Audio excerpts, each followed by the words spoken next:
overcome. Maybe I'm just.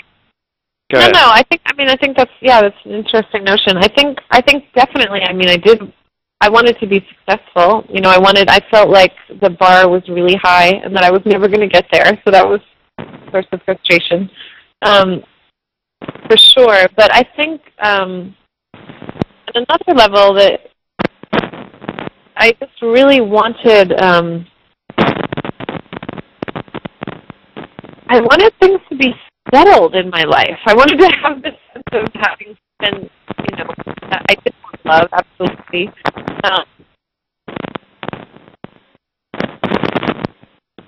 Yeah, but I also really wanted.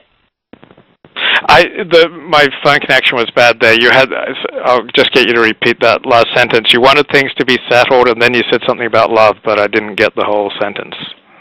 I said I wanted things to be settled, but I absolutely wanted love. But I even think it's more than that. I mean, I think I wanted, the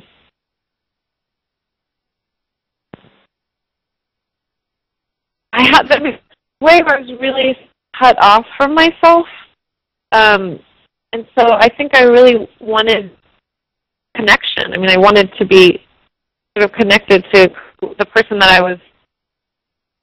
I guess developing to, if that makes sense.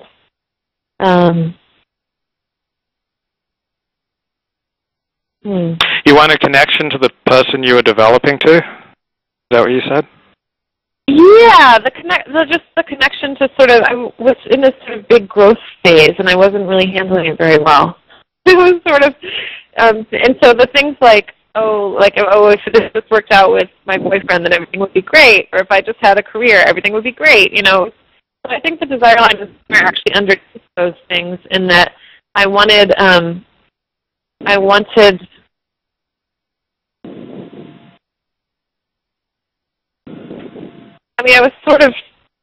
didn't really want to do the work. I just wanted the sort of superficial things that would make me feel as if my life was going the way it should be going. Do you read the New York Times Sunday Book Review? Do I what? Do you read the New York Times Sunday Book Review?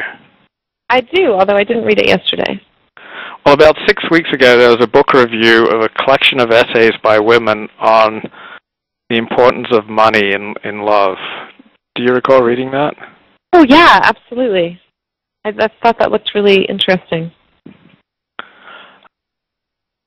I'm wondering if, kind of under the surface of your memoir, your memoir read to me as though the most important thing to you was the successful publication of this book. I could be missing the boat. That was just my feel. Okay.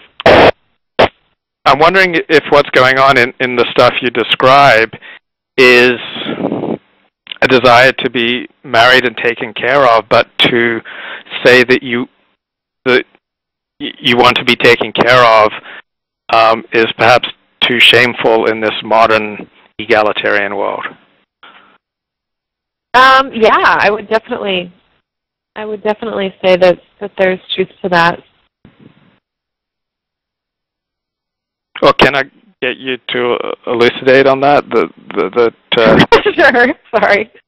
The idea. I think most women do want to be taken care of and married, but it's not really something that women are supposed to admit to in our egalitarian age. But that's just a thought from the outside. I was just kind of curious for your thoughts. Yeah, no, I think that's really. It is a shameful thing to admit that you want to be taken care of. There is some shame associated with that. But I think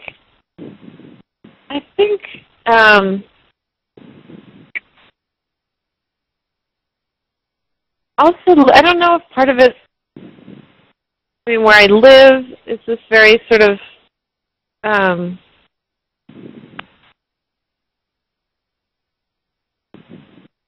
sorry, I need a minute to think about this.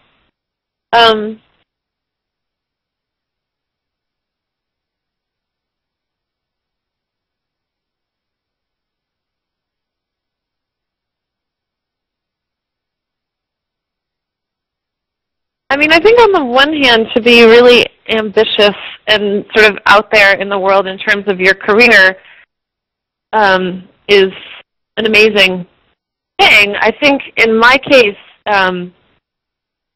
one of the challenges was to then also say, to really admit that I want other things sort of beyond that.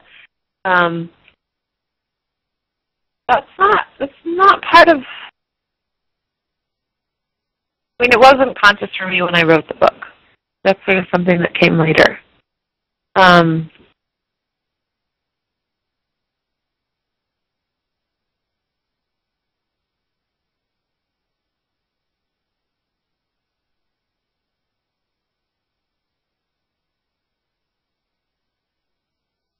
It would be ironic or funny that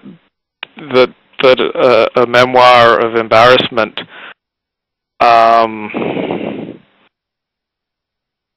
won't explicitly touch what has traditionally been the most innate of female desires, and that's to be taken care of by a man. Wait, can you say that again? It would be ironic if a memoir of embarrassment does not explicitly deal with what has traditionally been the most innate of female desires, and that is to be taken care of and protected by a man.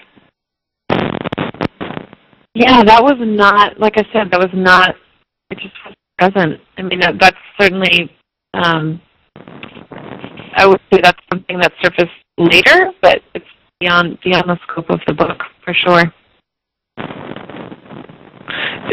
Is that because you're in a peer group where you're not supposed to admit that?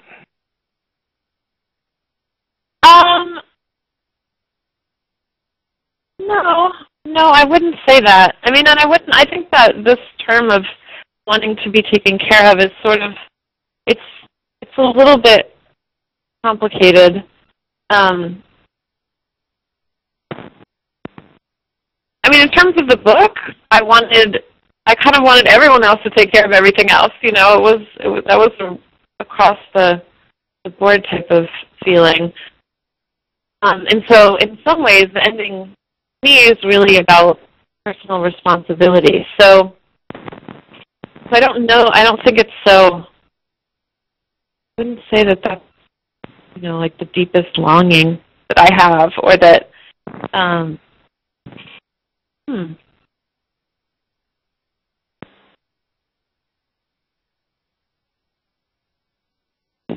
I'm curious. Also, I mean, it's not. Go ahead. Not really something that I talk about with my friends. Could you say that again? What being taken care of is not something you talk about with your friends? Yeah. No, in terms of my peer group, yeah, that's not. How would your peer group have reacted over the past, since you were 18, if you had told them, my primary desire is to find a man who will take care of me? I'm sorry, that sounds funny. I'm just going to say again, that is not my primary desire. I know, but how would they have reacted? I don't even know. I mean, I think